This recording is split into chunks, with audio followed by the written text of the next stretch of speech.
ಮಾಡುವಂತಹ ಉದ್ಯೋಗದಲ್ಲಿ ಸಂಪೂರ್ಣ ಯಶಸ್ಸು, ಕೀರ್ತಿ, ಗೌರವ ಸಂಪಾದನೆ, ಮನಸ್ಸಿಗೆ ಶಾಂತಿ, ನೆಮ್ಮದಿ, ಮಕ್ಕಳಿಗೆ ಆರೋಗ್ಯ, ಹಾಗೆ ಮಾಡುವಂತಹ. ಇವತ್ತಿನ ಅನ್ನ ಸಂತರ್ಪಣೆ ಹೇಗೆ ನಡೀತಾ ಇದೆ? ಎಷ್ಟು ಜನ ಆಗಮಿಸಿದ್ದಾರೆ ಅಂತ ನಿಮ್ಮ ಪ್ರಕಾರ? ಕಳೆದ ಮಂಗಳವಾರದಿಂದ ಬುಧವಾರದವರೆಗೆ ತೀರ್ಥಹಳ್ಳಿಯ ಶ್ರೀ ಮಾರಿಕಾಂಬ ಜಾತ್ರೆ 9 ದಿನಗಳ ಕಾಲ ನಡೀತದೆ. ಈ 9 ದಿನವೂ ಮಧ್ಯಾಹ್ನ ವಿಶೇಷವಾಗಿರ್ತಕ್ಕಂಥ ಅನ್ನ ಸಂತರ್ಪಣೆ ಕಾರ್ಯಕ್ರಮ ನಡೀತದೆ. ನಿನ್ನೆ ಸುಮಾರು 7,000ಕ್ಕಿಂತ ಹೆಚ್ಚು ಜನ ಆಗಿದ್ದರು. ಇವತ್ತು ಸುಮಾರು ಅಷ್ಟೇ ಜನ ಆಗ್ಬೋದು ಅನ್ನುವಂಥ ನಿರೀಕ್ಷೆ ಇದೆ. ಅಷ್ಟು ವ್ಯವಸ್ಥೆಯನ್ನು ಮಾಡ್ಕೊಂಡಿದ್ದೀವಿ. ಹೊರೆಕಾಣಿಕೆ ಬರ್ತಾ ಇದೆ. ಆ ಹೊರೆಕಾಣಿಕೆಯಿಂದ ಬರ್ತಕ್ಕಂಥ ತರಕಾರಿ ಮತ್ತು ಅಕ್ಕಿ, ತೆಂಗಿನಕಾಯಿ ಇದನ್ನು ಸಹ ಈ ಅನ್ನ ಸಂತರ್ಪಣೆ ಕಾರ್ಯಕ್ಕೆ ಬಳಸ್ತೇವೆ. ಒಟ್ಟಿನಲ್ಲಿ ಎಲ್ಲ ರೀತಿ ಭಕ್ತಾದಿಗಳ ಸಹಕಾರದಿಂದ ತುಂಬ ಚೆನ್ನಾಗಿ ನಾವು ಈ ಇಷ್ಟು ದಿನವೂ ಮಾಡ್ಕೊಂಡು ಬಂದಿದ್ದೀವಿ.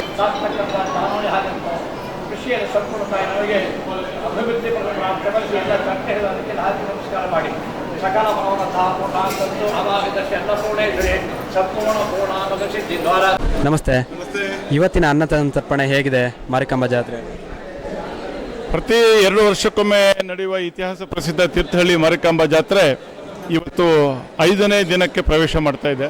ಭಕ್ತಾದಿಗಳಿಗೆ ದೂರದ ಹಳ್ಳಿಯಿಂದ ಬಂದವರಿಗೆ ಮಧ್ಯಾಹ್ನ ಅನ್ನಪ್ರಸಾದ ಕೊಡಬೇಕು ಅಂಥೇಳಿ ಆಡಳಿತ ಮಂಡಳಿ ಸಂಕಲ್ಪ ಮಾಡ್ತು. ಪ್ರತಿ 2 ವರ್ಷಕ್ಕೊಮ್ಮೆ ಅನ್ನ ಸಂತರ್ಪಣೆಗೆ ಭಕ್ತಾದಿಗಳ ಸಂಖ್ಯೆ ಜಾಸ್ತಿ ಆಗ್ತಾ ಇದೆ. ನಿನ್ನೆ ದಿನ ಸುಮಾರು 7,000 ಜನ ಇಲ್ಲಿ ಅನ್ನಪ್ರಸಾದವನ್ನು ಸ್ವೀಕರಿಸಿದ್ದಾರೆ. ಇವತ್ತು 5,000ರಿಂದ 6,000 ಜನರ ನಿರೀಕ್ಷೆ ಇದೆ. ಅಷ್ಟು ಜನಕ್ಕೆ ವ್ಯವಸ್ಥೆ ಇಲ್ಲಿ ಮಾಡಿದ್ದೇವೆ. ಅತ್ಯಂತ ಅಚ್ಚುಕಟ್ಟಾಗಿ ಪಾರದರ್ಶಕವಾದಂಥ ವ್ಯವಸ್ಥೆಯೊಂದಿಗೆ ಬಂದಂಥ ಭಕ್ತಾದಿಗಳಿಗೆ ನಮ್ಮ ಕಾರ್ಯಕರ್ತರು ಮತ್ತು ಆಡಳಿತ ಮಂಡಳಿಯ ಸಹಕಾರದಿಂದ ಒಳ್ಳೆಯ ಭೋಜನ ಪ್ರಸಾದ ವಿತರಣೆ ವ್ಯವಸ್ಥೆ ಇಲ್ಲಿ ಆಗ್ತಾ ಇದೆ.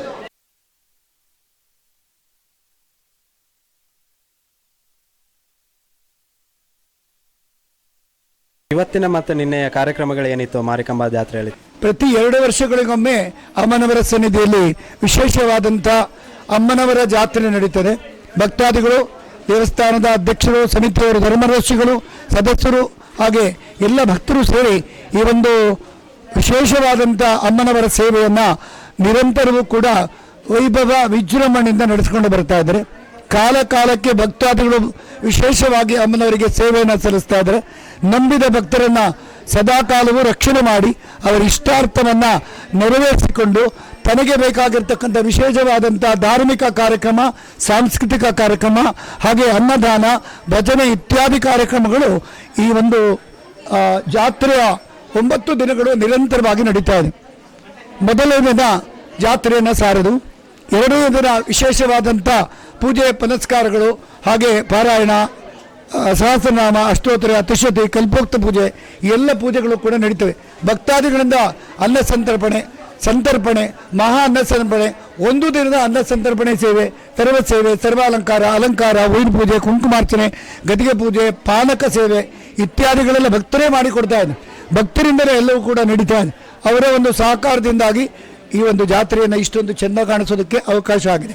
ಇವತ್ತು ಬೆಳಗ್ಗೆಯಿಂದ ಕಲ್ಪೋಕ್ತ ಪೂಜೆ, ಅಷ್ಟೋತ್ತರ, ತ್ರಿಶುದ್ಧಿ, ಸಹಸ್ರನಾಮ ಈ ಎಲ್ಲ ಪೂಜೆಗಳಾಗಿ ಈಗ ಎಲ್ಲ ಭಕ್ತರು ಕೂಡ ರಾಶಿ ಪೂಜೆ ಆಗಿ ಅನ್ನ ಸಂತರ್ಪಣೆ ಊಟ ಮಾಡೋದಕ್ಕೆ ಹೋಗ್ತಾ ಇದ್ದಾರೆ.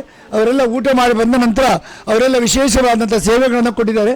ಆ ಸೇವೆ ಕೊಟ್ಟವರಿಗೆಲ್ಲರಿಗೂ ಕೂಡ ಇಲ್ಲಿ ಪ್ರಸಾದವನ್ನು ಕೊಡಲಾಗುತ್ತೆ.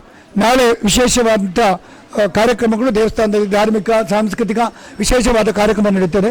ಮಂಗಳವಾರ 8ನೇ ದಿವಸ ಮಾರಿ ಸಾರದ ನಂತರ ಮಂಗಳವಾರ ವಿಶೇಷವಾದಂಥ ಮಂಗಳವಾರದ ಪೂಜೆ, ಧಾರ್ಮಿಕ ವಿಧಿವಿಧಾನಗಳೆಲ್ಲ ಮುಗಿದು ಮಧ್ಯಾಹ್ನ ದರ್ಶನ ಆಗಿ ಆ ನಂತರ ರಾತ್ರಿ ತವರ ಮನೆಯಿಂದ ಅಲ್ಲಿ ಹೊಸದಾಗಿ ಮಾಡಿರ್ತಕ್ಕಂಥ ವಿಗ್ರಹಗಳನ್ನು ಪ್ರಾಣ ಪ್ರತಿಷ್ಠೆ ಮಾಡಿ ಇಲ್ಲಿಗೆ ತಂದು ಮೆರವಣಿಗೆಯಿಂದ ತಂದು ಇಲ್ಲಿ ಪ್ರತಿಷ್ಠಾಪನೆ ಮಾಡಿ ಪೂಜೆ ಮಾಡಿ ಆ ನಂತರ ಒಂದು ಮಧ್ಯರಾತ್ರಿಯಲ್ಲಿ 1:30 ಹೊತ್ತಿಗೆ ಒಂದು ವಿಶೇಷವಾದಂಥ ಬಲಿ ನಡೀತದೆ. ಅದು ಸಾಂಕೇತಿಕವಾಗಿ ನಡೆಯುವಂಥದ್ದು. ಅದಾದ ನಂತರದಲ್ಲಿ ಗಡಿ ಬಲಿಗೆ ಹೋಗ್ತಾರೆ. 4 ಗಡಿಯಲ್ಲಿ ಬಲಿಯನ್ನು ಹಾಕ್ತಾರೆ. ಅದಾದ ನಂತರ ಇಲ್ಲಿ ಬೆಳಿಗ್ಗೆ 5:30 ಆಗುತ್ತೆ. ಅಷ್ಟೊತ್ತಿಗೆ 5ವರೆಗೆ ಇಲ್ಲಿ ವಿಶೇಷವಾಗಿ ನಾವು ಪ್ರತಿಷ್ಠೆ ಮಾಡಿರ್ತಕ್ಕಂಥ ದೇವಿಯ ಆರಾಧನೆಯನ್ನು ಭಕ್ತರೆಲ್ಲರೂ ಬಂದು ಮಾಡ್ತಾರೆ. ಅವಳ ಅನುಗ್ರಹದಿಂದಾಗಿ ಎಲ್ಲ ಭಕ್ತರಿಗೂ ಕೂಡ ಸುಖ, ಶಾಂತಿ, ನೆಮ್ಮದಿ, ಆಯುಷ್ಯ, ಆರೋಗ್ಯ, ಅವರು ಮಾಡುವಂಥ ಕೃಷಿಯಲ್ಲಿ, ಜಾನುವಾರುಗಳಲ್ಲಿ, ವ್ಯಾಪಾರ ವ್ಯವಹಾರಗಳಲ್ಲಿ ಅಭಿವೃದ್ಧಿ, ಲೋಕಕ್ಕೆ ಬರುವಂಥ ಎಲ್ಲ ರೀತಿಯ ದುಷ್ಟಶಕ್ತಿಗಳು, ಕಾಲರ, ಪ್ರೇಗು ಇತ್ಯಾದಿ ದೈವ, ಭೂತ, ಪ್ರೇತ, ಮಾಟ, ಕೃತ್ರಿಮ ಶತ್ರುಬಾಧೆಗಳನ್ನೆಲ್ಲ ಸಂಪೂರ್ಣ ಆ ತಾಯಿ ದೂರ ಮಾಡಿ ಭಕ್ತರನ್ನು ಇಲ್ಲಿವರೆಗೂ ರಕ್ಷಣೆ ಮಾಡಿದ್ದಾರೆ. ಇನ್ನು ಮುಂದೆ ಕೂಡ ಸದಾಕಾಲ ರಕ್ಷಣೆ ಮಾಡ್ತಾರೆ. ನಿಮಗೆ ಕೂಡ ಆ ತಾಯಿ ಸದಾಕಾಲ ರಕ್ಷಣೆ ಮಾಡಿ.